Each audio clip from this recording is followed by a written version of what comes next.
Não ouvi. Não ouvi. Pronto, bem, obrigado. Estamos aqui para mais uma aula de física e para abordar um assunto muito comum que vocês já sabem, mas talvez na hora do vestibular não se lembrem. E para nos lembrarmos disso,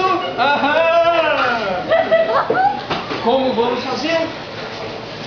Para lembrarmos aonde está o círculo polar ártico, o Antártico, o Trópico de Câncer, o Trópico de Capricórnio.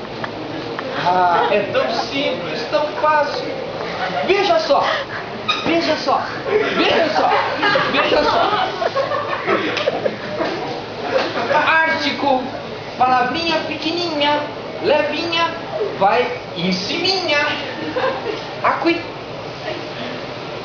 Antártico, Palavrona, pesadona, vai embaixona. Câncer, pequenininha, palavrinha, levinha, vai em ciminha. Aqui, cadê? Sumiu? Não tem. Aqui, pronto, feito. Capricórnio, palavrona, pesadona, embaixona. Aqui, Capricórnio,